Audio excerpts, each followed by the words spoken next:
Hello, it's me. I was wondering if after all these years you'd like some makeup tips because you still can't do your brows, your complexion still looks dry and busted, and your lips are still overlined.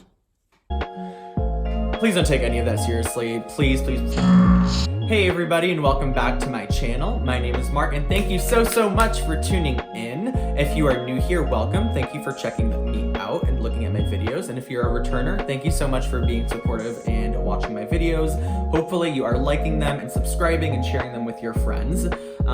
So if you are new here on my channel, a lot of my past videos and today's video are about makeup, skincare, beauty, and just overall tips and recommendations that I want to share with you guys. But overall, I'm hoping to add more of a commentary style to this channel and talk about social issues, politics, economic issues, a bunch of different things that are affecting society, health, fitness. So if that's something that appeals to you, I would really appreciate it if you subscribed. But for today's video, so I don't want to say that this is going to be a series or anything that's regular on my channel, but I do find that as someone who has worked professionally as a makeup artist and as someone who continues to apply makeup both on myself and on clients, I do find that I have some tips that I'd like to share and some observations and errors that I see that people make in their makeup routine.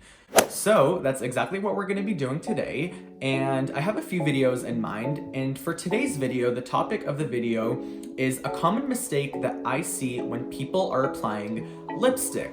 Now, this is a mistake that I see regardless of the formula. So whether it's matte lipstick, a cream lipstick, liquid lipstick, or gloss, lacquer, any of that kind of stuff.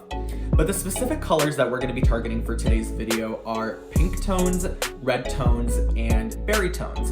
And what I'm going to do is go through a typical complexion routine and tell you why that's probably not conducive to making your lip color look natural, and why your lip color might actually be conflicting with your foundation and with your complexion products. So in order to do that, we're going to start by going through the most common everyday complexion products that I see people reaching for and the ones that I see most popular in the beauty space. So we'll start with foundation. So a common problem that I see with foundation, especially for ones that are lighter toned, is that they tend to be very yellow. They add a lot of golden tones to your skin, and they look yellow on your skin. Is that a problem? No, not necessarily. I think that it works great for people who have yellow undertones. Let's take a very common foundation, a very popular foundation, the Too Faced Born This Way. Absolutely amazing, hydrating, moisturizing, still looks super natural on the skin, great coverage foundation. Now, Too Faced has a lot of shades that are marketed as neutral or red undertones, but I find that even those ones come out looking yellow. Again, that's not necessarily a problem, but I just want you to keep that in mind as we're going through our kind of complexion formula. So you have your foundation, which is already starting to look pretty yellow and pretty golden. Then most people add bronzer to that. Let's think of bronzer. Most bronzer adds radiance to the skin. It's adding warmth to the skin. It is adding a golden undertone to the skin. Again, not a problem. Let's move on to highlighters. In order to demonstrate this, let's think of the highest selling highlighters in the market right now and historically. So for me, the two that come to mind almost immediately are Becca's Champagne Pop that was developed with Jaclyn Hill and Gilded Honey by Laura Geller, both of which I know are staples in people's routine. We also have Anastasia's So Hollywood, which they had in a pressed formula and is now available in a loose formula. What do all three of these highlighters have in common? They're all yellow. So when you put this all together, you'll notice that your complexion tends to look pretty golden and pretty yellow, just like all the products that you added onto your face. Now, like I said, this is not inherently a problem.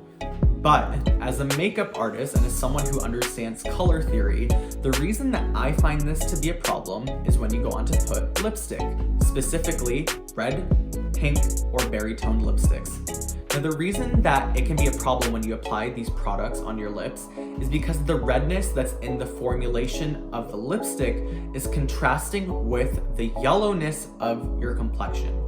So basically, you have an overall yellow complexion, and that is fighting for attention with your lipstick, even if it's a nude lipstick, because the two don't really complement one another. And basically, you have yellow, yellow, yellow, yellow everywhere, and And then your redness just on the lips does not look natural at all. In fact, I think it's a pretty stark difference. But don't fret, there is a pretty simple solution, and you might have noticed that I didn't talk about this product earlier. So let's get a drum roll, please. The one product that you can add to your makeup routine, your everyday routine, in order to offset the contrast between your complexion and your lip products is blush. And the reason that I didn't mention blush earlier is because I think that blush is one of the most underrated and overlooked products in the makeup sphere. Big beauty gurus don't typically gravitate towards blush. I think that within recent years, they started incorporating it into their routines more. I know, a few of the big ones really like it. Jaclyn Hill loves blush. Kylie Jenner loves blush. And Jeffree Star used to contour with blush. I think that it's one of the most common overlooked products that I see, and it's a mistake.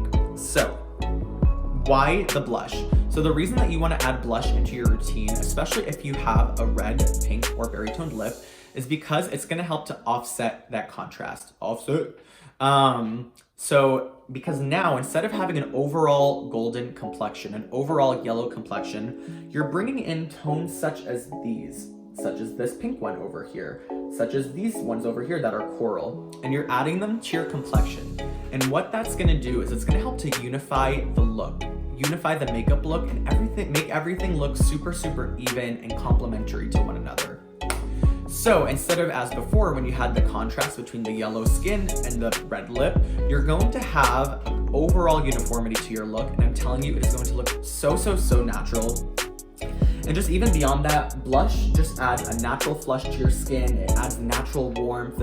And if you think about it, when you're wearing super full coverage foundation, that is covering everything. And that's just not natural because people do have variation in redness in their skin. So to help you guys out, I did think that I would provide some recommendations for my favorite blushes. So I tend to like cream products in general and cream blushes especially because they look like they're coming from within the skin, and it looks so much more natural and radiant and beautiful when you're going out. So I showed you this one. So this is the e.l.f. blush palette. Absolutely amazing. Only a few dollars. You can get this at any drugstore, Target, Ulta, any massive retailer like that. All right.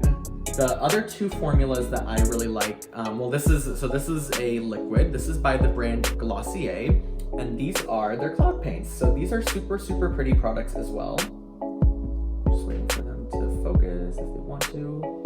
No, they don't want to. So the colors that I have are Storm and Dusk. This is more of a brown orange based blush, and this is more of a red berry, even kind of purple based blush. I really like both of these, and they're super long wearing and pretty on the skin with the radiance that they add. And if you're a person who prefers a powder formula, e.l.f. also makes a version of that blush palette in a powder formula that you can get in any retailer that sells them. Or I really like this one. This is by the brand Profusion, which is available at Target. And this comes with 6 blushes. I think that they've redone this either to change the colors or the layout. But again, super nice options, super affordable, and they're just gonna help to tie everything together. Now, at this point, you might be thinking, oh, well, I don't have blush, or I want a blush that's going to exactly mimic my lipstick, or I just don't want to go buy blush. Totally understand. It can get super expensive, but I do have a tip for you. So, right here, I have a lipstick. This is by the brand Estee Lauder, and this is their Pink Parfait Shimmer Long-Lasting Lipstick. Let me show you the color. So, this is, like I said, one of those pink-toned lipsticks. When you put this on with a golden foundation, or golden complexion, it is gonna look a little weird, a little contrasting.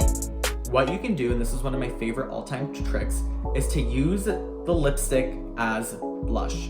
In order to do that, you can do it in one of 2 ways. So first, you can literally just take the lipstick, make an X, or just kind of dot some on your cheek where you would normally contour or put blush, and then rub it out with your fingers, a sponge, brush. The other thing that you can do is you can apply this directly to the brush or directly to your beauty sponge or even your fingertips, just like that, and then tap it onto your skin. So a great tip if you're someone that just doesn't want to go buy blush, you can just try that so you can experiment with it and see how you like it. I'm sure you're gonna fall in love with it and end up getting a palette anyway. All right, so that's it for today's makeup tip. I really hope that you found that helpful, and I want you to let me know. So do you typically wear blush? How do you feel about blush? Do people care about blush anymore? I think that they do. I think that it's a staple in any routine, and I will never let a client leave without some blush or a lot of blush. And I do hope that you found today's video helpful. Please be sure to like, subscribe, and comment below. Let me know what your thoughts are. Have a good one.